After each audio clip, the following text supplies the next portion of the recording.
I didn't tell my parents that my grandfather had left me $40 million. Looking back now, that silence was the smartest decision I have ever made. 3 days after we buried him, I unlocked an old steel box exactly as he'd instructed. Inside wasn't just proof that my family had lied to me for decades. There were letters, bank records, and a confession so devastating that I had to read the first page 3 times before I believed it. Everything I thought I knew about my childhood, my parents, even why they always treated my older brother like he mattered more than I did, was a carefully built lie.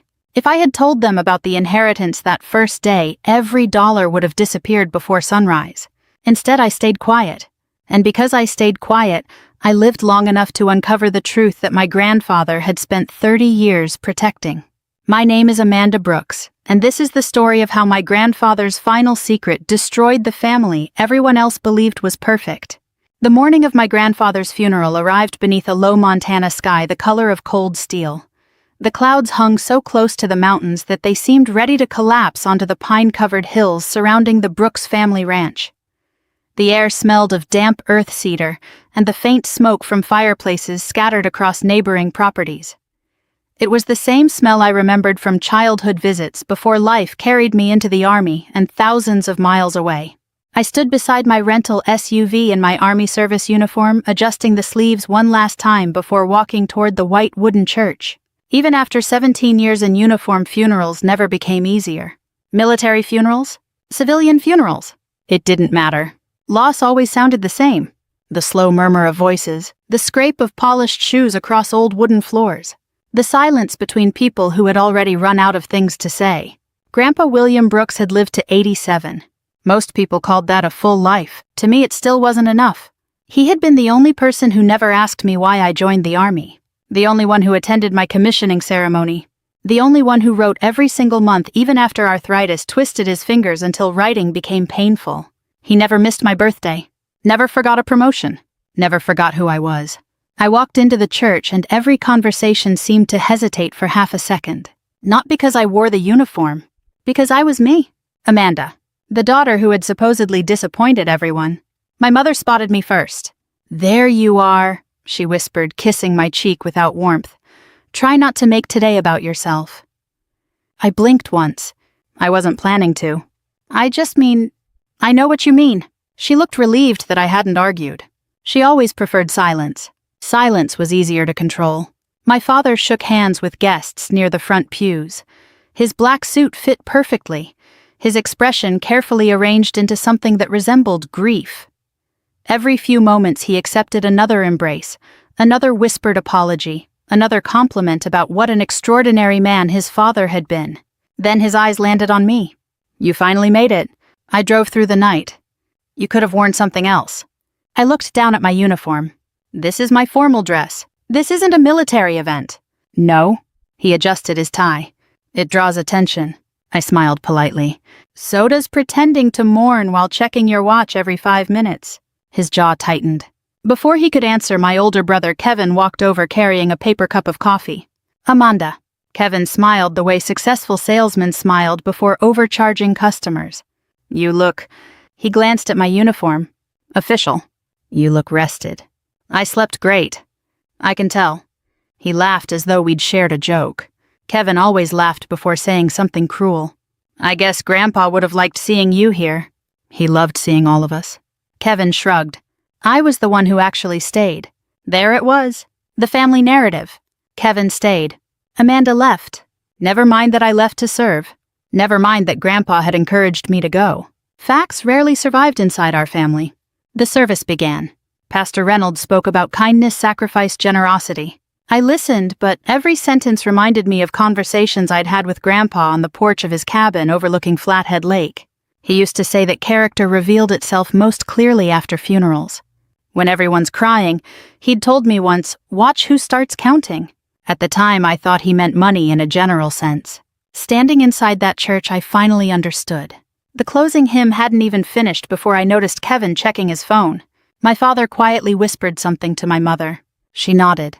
Then she looked toward Attorney Charles Whitmore sitting 3 pews behind us. Not with sadness, with expectation.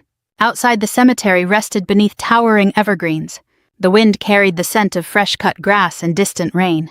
As soldiers folded the American flag that had covered Grandpa's coffin, a tribute to his service decades earlier, I felt my throat tighten. The bugle echoed across the valley. For one impossible second, I was 12 years old again, sitting beside Grandpa on the dock while he taught me how to skip stones across still water. "You don't force it," he'd said. "You let it glide." The final salute ended.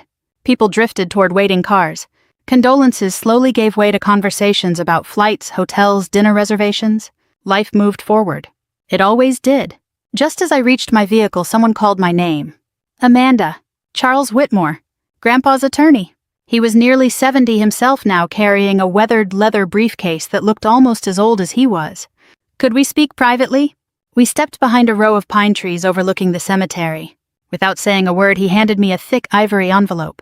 My name appeared across the front in Grandpa's unmistakable handwriting. Amanda Brooks.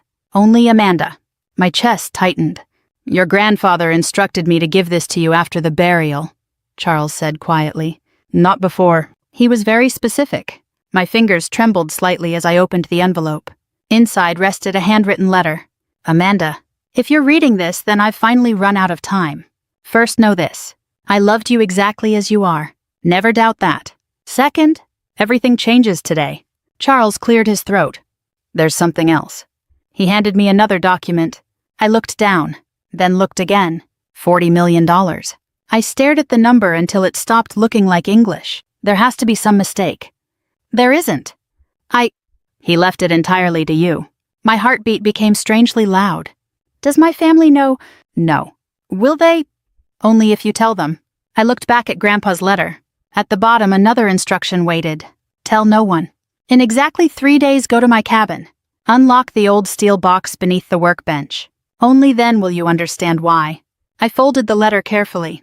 "What happens if I tell them now?" Charles met my eyes. "I strongly advise that you don't." That was all he said. No explanation. No warning. Just those words. I slipped everything back into the envelope.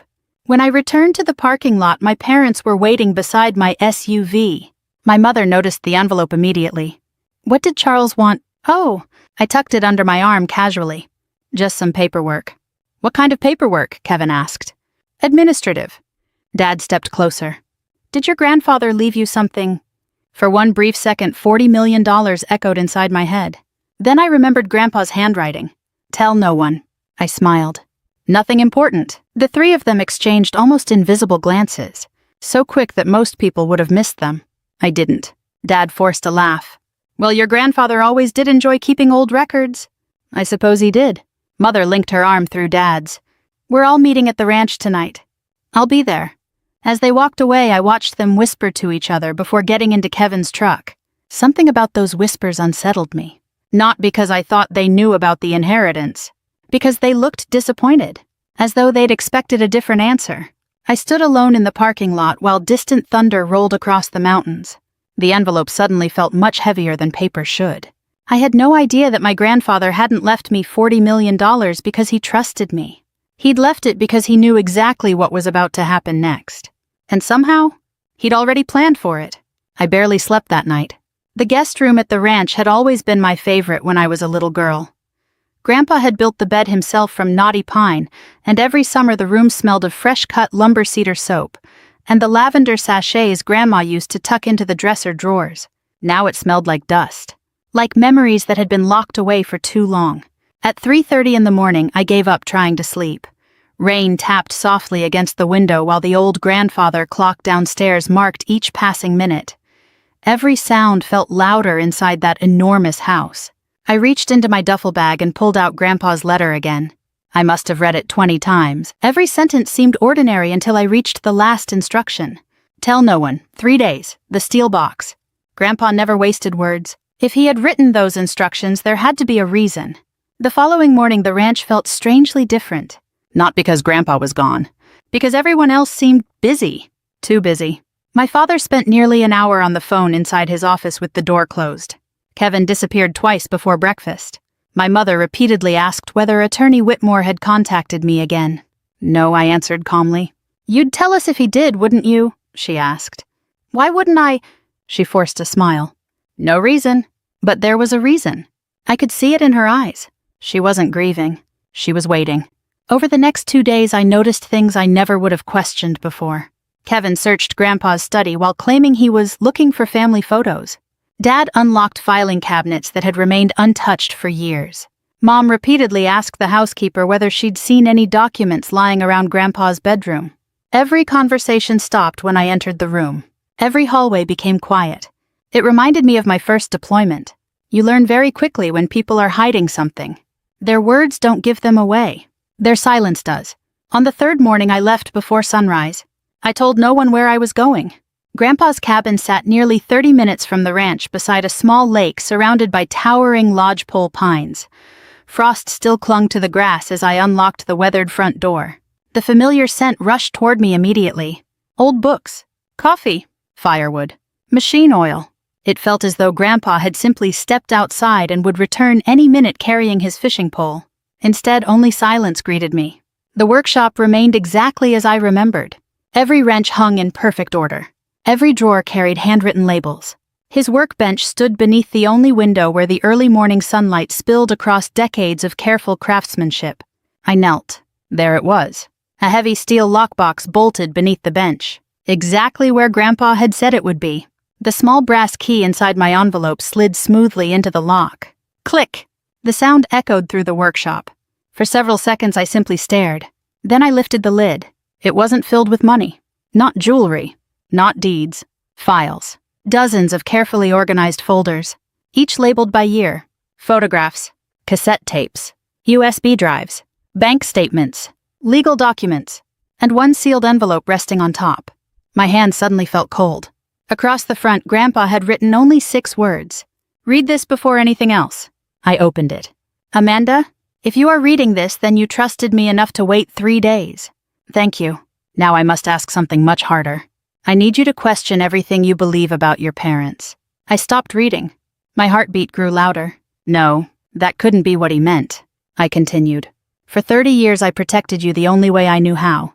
Not by telling you the truth, but by making sure the truth survived me. Inside these files is proof.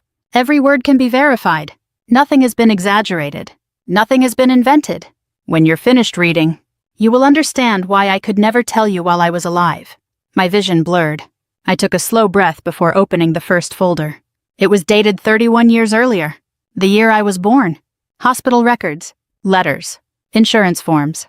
Then I found a handwritten note. Not Grandpa's handwriting. My mother's. My stomach tightened before I'd even begun reading. We already have Kevin. 1 child is enough.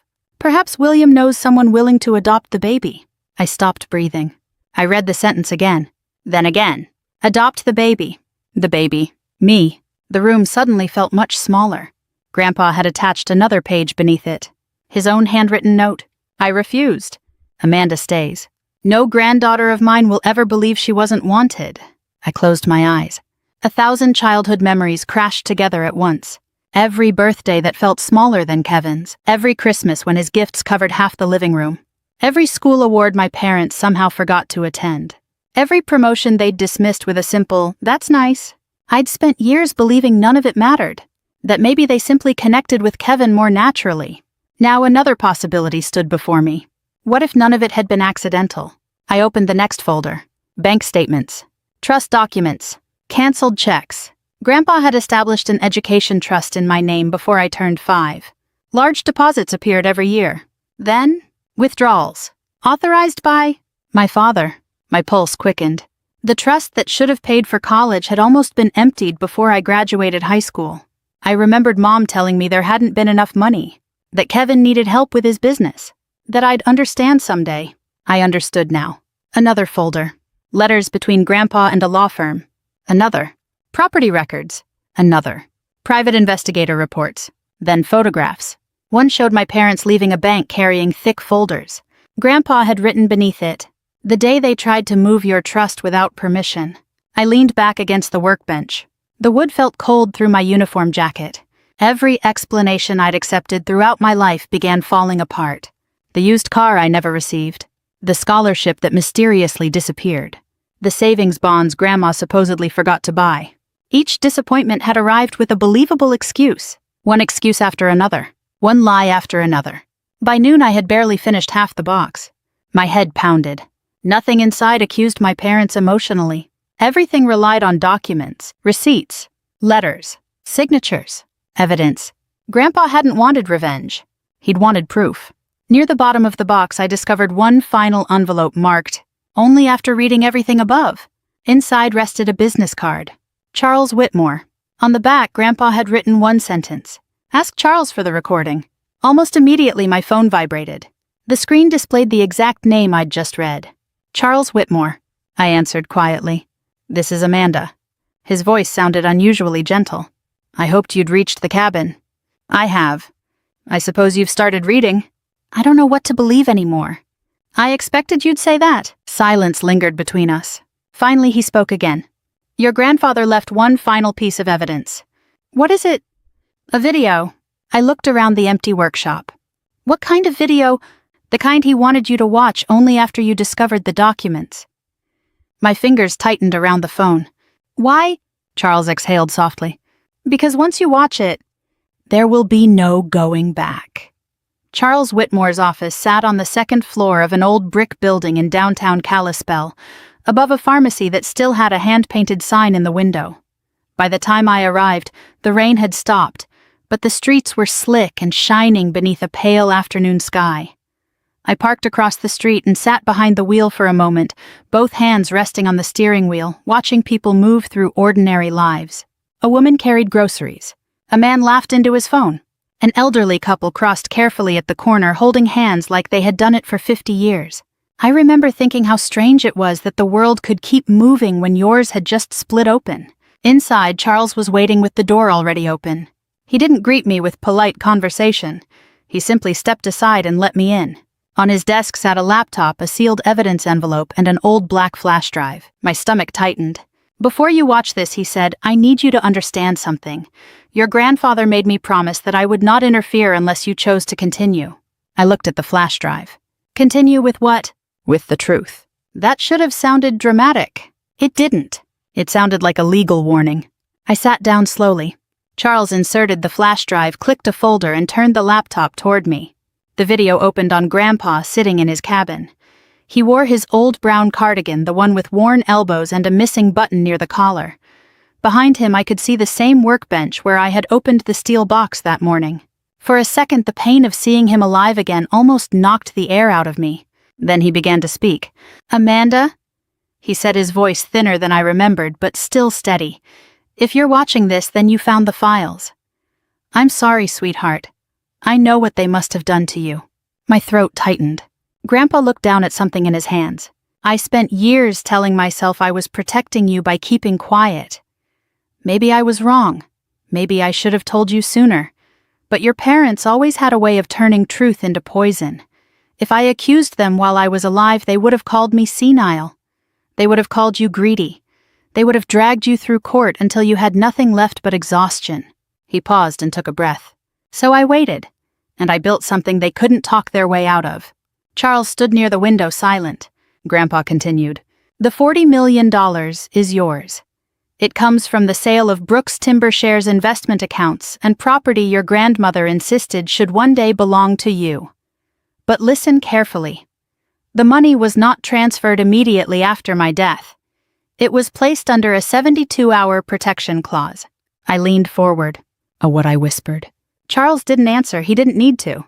Grandpa explained. If you told your parents before those 72 hours passed, they would have pressured you, maybe threatened you, maybe convinced you to sign something. So I made sure nothing became accessible until after the third day. If you waited, the inheritance locked into your name alone. No contest, no family override, no emergency petition, nothing. My skin prickled. That was why Charles warned me. That was why Grandpa wrote, "Tell no one." He hadn't just left me money. He had left me time. By now, Grandpa said your father has probably started searching my files. Your mother will pretend she is worried about family unity. Kevin will act offended if anyone suggests he wants money. Do not believe the performance. A humorless laugh escaped my chest. He knew them perfectly. Grandpa's expression changed then, softer, sadder. There is more, Amanda. 3 months before I died, your father came to this cabin. He didn't know I had cameras installed after the first break-in. He and Kevin searched the workshop for my estate papers. Your mother waited in the truck. I heard them talking. The screen cut to another recording. Grainy security footage appeared. The date stamp showed a night in March. Dad entered the cabin with a flashlight. Kevin followed behind him. My father's voice was low but clear. He had to put it somewhere.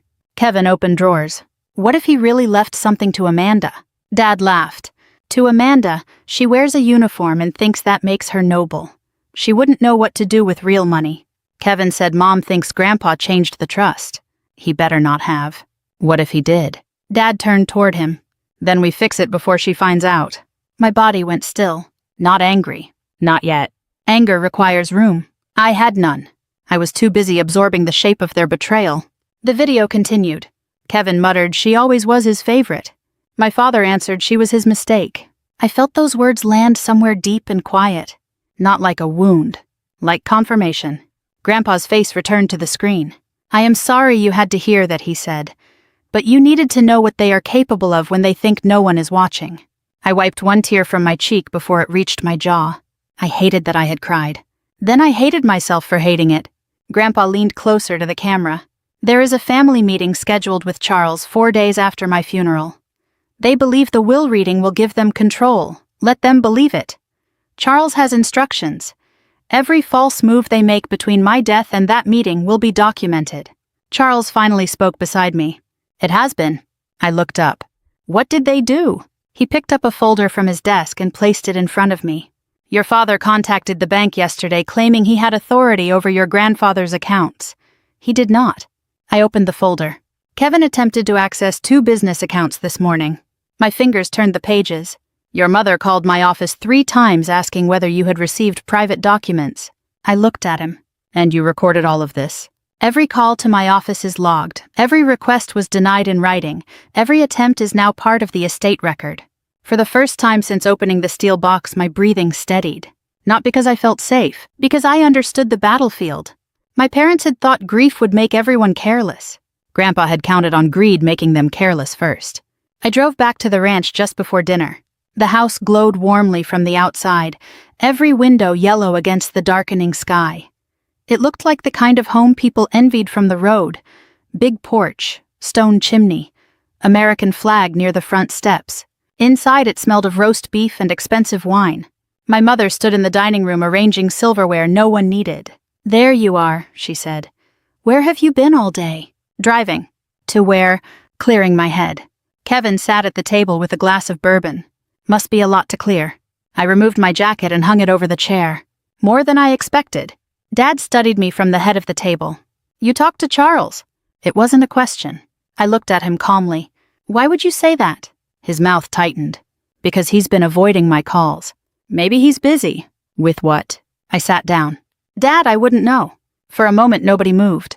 Then my mother placed a bowl of potatoes on the table too hard. We need this family to stay united right now, she said. I looked at her hands. Her wedding ring flashed beneath the chandelier. United families don't usually need to keep saying that. Kevin gave a short laugh. There's the soldier again. No, I said quietly, just the daughter. That silenced him. Dinner passed with knives scraping plates and conversations that never became conversations. Dad asked about my unit. Mother asked when I had to leave.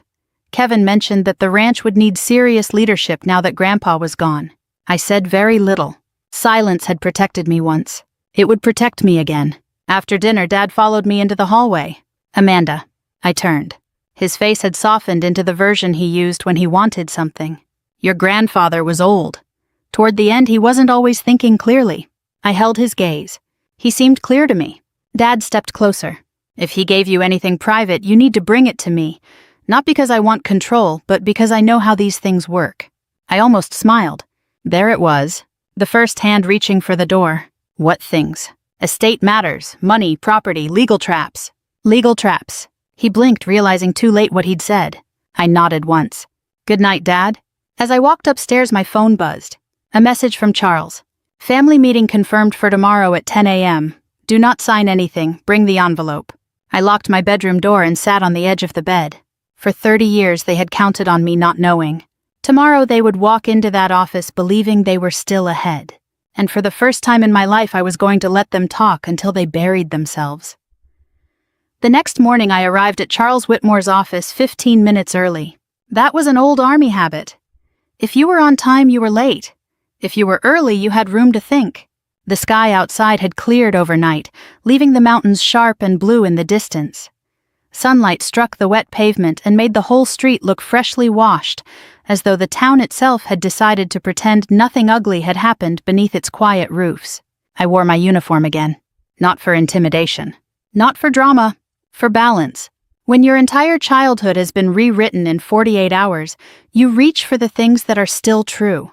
The uniform was true. My service was true. The nameplate on my chest was true. Brooks. For most of my life, that name had felt like something I had to earn. That morning, it felt like something I had survived. Charles met me in the hallway before I reached the conference room. "They're already inside," he said. "Of course they are." He glanced at the envelope beneath my arm. "You brought it." "I brought everything you asked for." His expression softened. "Your grandfather would be proud of how you're handling this." I looked toward the closed conference room door. "I haven't handled it yet." "No," Charles said quietly. "But you haven't let them handle you either." That stayed with me. He opened the door. My parents sat on one side of the long mahogany table. Kevin sat beside them, leaning back in his chair with the easy confidence of a man who believed the room already belonged to him. Dad wore his dark blue suit, the one he reserved for bankers and funerals. Mom had dressed carefully in pearls, a cream blouse, and grief that looked expensive but not quite real. Kevin looked me over and smirked. "Uniform again?" I took the seat across from him. "Meeting again." His smile faded. Dad cleared his throat. "Let's get started. We've waited long enough." Charles closed the door and placed a recorder in the center of the table. "For accuracy," he said. Mother frowned. "Is that necessary?" "Yes." One word. Flat. Final. It was the first time I'd seen her hesitate. Charles opened a leather folder. "Before we proceed with Mr. Brooks's estate documents, I need everyone present to confirm that no one has removed, transferred, hidden, or attempted to access any estate property since Mr. William Brooks's death." Kevin laughed under his breath. "What kind of question is that?" "A required one." Dad waved a hand. "No, of course not." Mother nodded quickly. "No." Kevin shrugged. "No." Charles looked at each of them. Then he looked at me. "Amanda." "No," I said, "I have not." Charles made a note. The sound of his pen scratching across paper seemed louder than it should have been. Dad leaned forward. "Charles, with all due respect, my father's estate is a family matter. We don't need theatrics." "I agree," Charles said. "We need facts." Kevin folded his arms. "Then read the will." Charles adjusted his glasses. "Very well." He began with the ordinary provisions. Charitable gifts, old vehicles, personal items. A watch left to Kevin, jewelry left to my mother. A fishing rifle left to my father. Small things. Sentimental things. My family listened impatiently. They were waiting for the big pieces. The ranch. The timber shares. The accounts. The investment portfolio. Charles turned a page. The remaining assets of the estate, including Brooks Timber Holdings, liquid accounts, real property not otherwise assigned, and all investment proceeds from the Brooks Family Preservation Trust. Kevin sat straighter. Dad's fingers rested on the table. Mother stopped breathing for half a second. Charles continued. "Are to be transferred according to the protection clause executed by William H. Brooks 6 months prior to his death." Dad's face tightened. "What protection clause?" Charles removed another document. Mr. Brooks established a conditional estate shield. Under its terms, any beneficiary who attempted unauthorized access to estate property exerted pressure upon Amanda. Brooks concealed relevant documents or misrepresented legal authority would be disqualified from receiving expanded estate benefits. The room went still. Kevin blinked. "Wait, what does that mean?" "It means Charles said your grandfather anticipated misconduct." Dad's chair scraped back an inch. "That is insulting." Charles didn't blink. "It is documented." Mother's voice trembled, but not with sadness. William was confused near the end. "No," Charles said. "He was examined by 2 physicians and found fully competent. Those reports are included." Dad turned red. "This is absurd. I'm his son. And Amanda is his granddaughter." Kevin pointed at me. "She wasn't even here. She ran off and played soldier while we took care of everything." I looked at him. "You searched his cabin in March." His mouth opened, then closed. Dad slowly turned toward me. What did you say? Charles opened a laptop and clicked once. The conference room screen mounted on the wall came alive. Security footage appeared. Grainy. Dark. Clear enough. Dad walking through Grandpa's cabin. Kevin opening drawers. Their voices filling the room. What if he really left something to Amanda? She wears a uniform and thinks that makes her noble. She wouldn't know what to do with real money. Mom's face went pale. Kevin whispered, "Turn that off." Charles did not. The next line came. "Then we fix it before she finds out." No one moved. The footage ended. Charles folded his hands. That was unauthorized entry into estate property. Dad slammed his palm on the table. That cabin belonged to my father. And now it belongs to the trust, Charles said.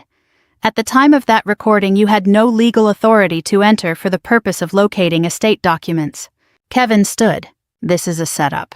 No, I said quietly. He looked at me. This is what you sound like when nobody is praising you. That hit him harder than I expected. For once, Kevin had no clever answer. Charles opened another folder. Yesterday, Mr. Robert Brooks contacted First Mountain Bank, claiming authority to review William Brooks's accounts. Request denied. Dad stared at the folder. This is private banking information. It became estate evidence when you invoked authority you did not possess.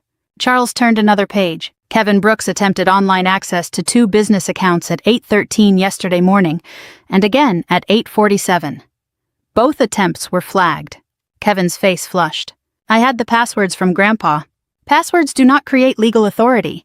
Mother gripped her purse with both hands. This family is grieving. I finally looked at her. No, Mom, this family is calculating. Her eyes filled immediately. That used to work on me. It used to turn my spine soft and my voice apologetic. Not anymore. Charles reached the final folder. There is one more matter. Dad's voice dropped. Charles. The warning in his tone was unmistakable. Charles ignored it. William Brooks also preserved records concerning Amanda's education trust established when she was a child. These records indicate multiple unauthorized withdrawals and transfers between 1994 and 2009. The room changed. Not visibly. But something shifted beneath us. Dad stopped pretending to be offended. Kevin stopped pretending to understand. Mother looked at the table.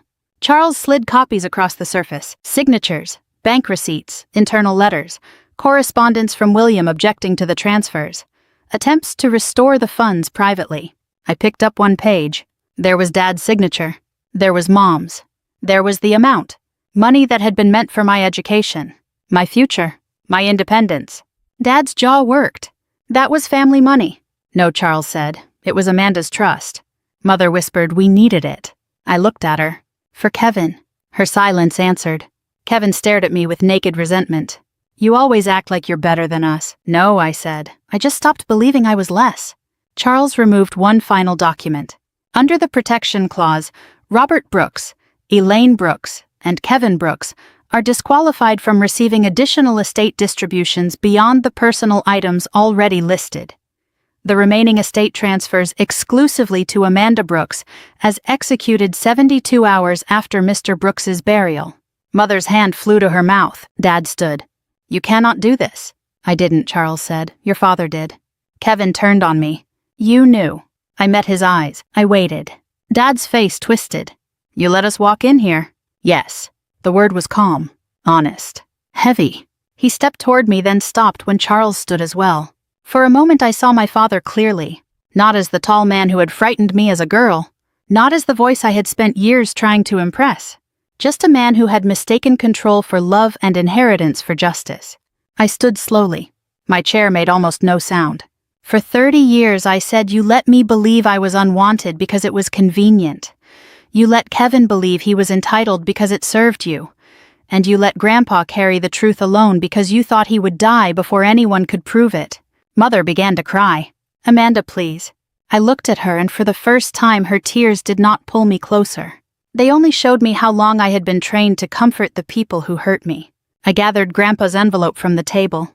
You don't get to use family as a hiding place anymore. Then I turned toward Charles.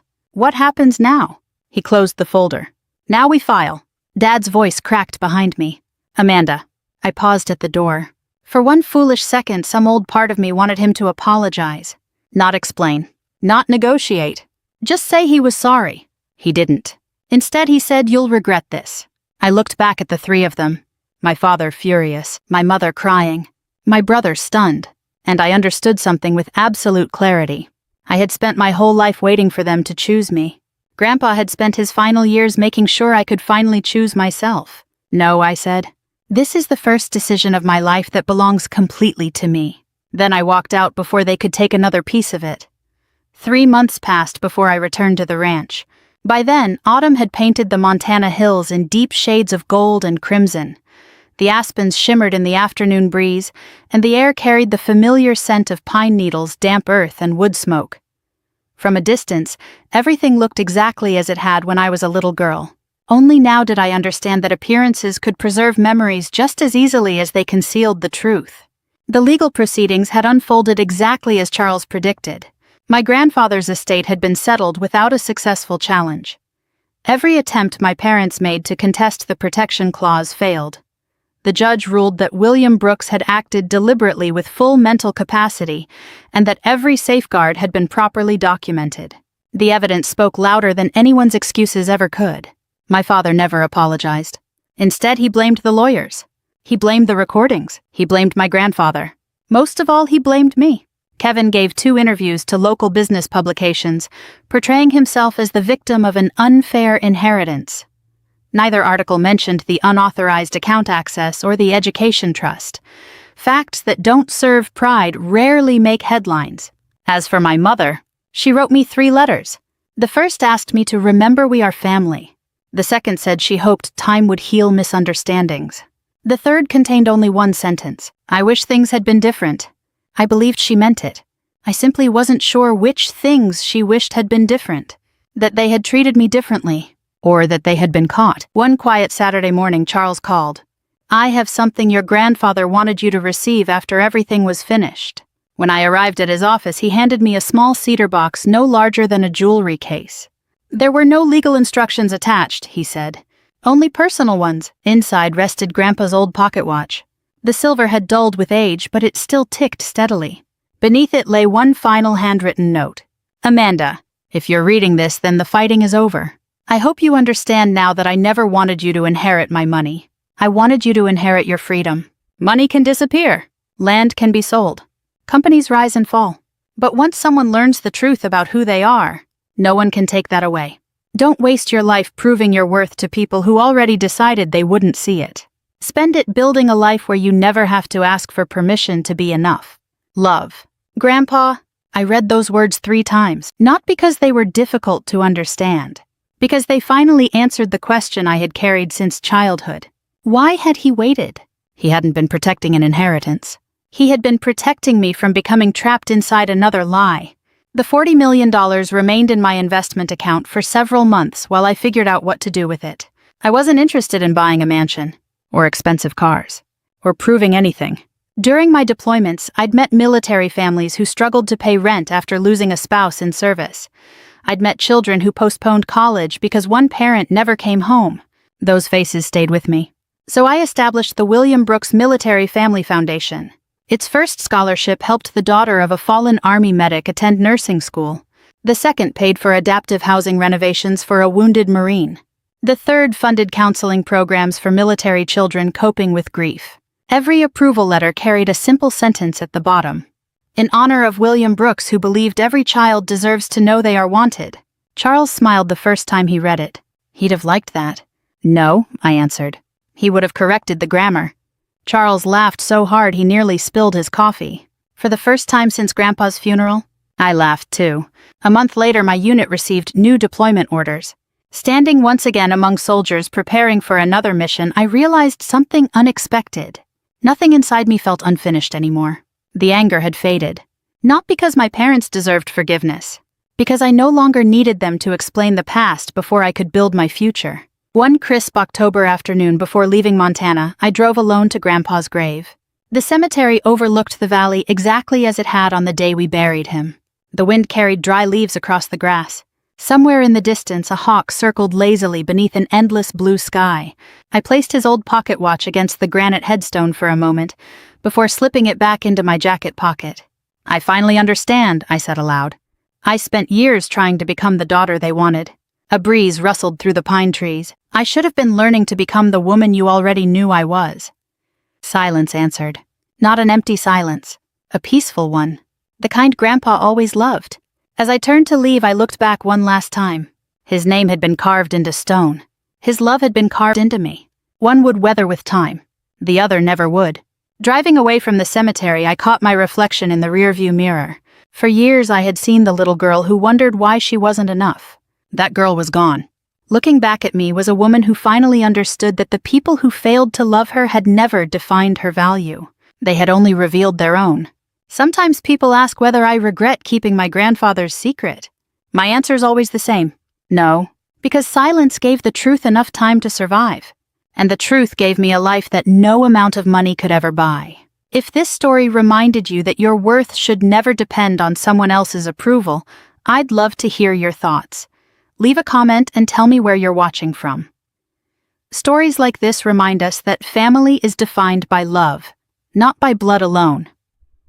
If you'd like to hear more journeys of resilience, justice, and hope, consider subscribing so you won't miss the next story.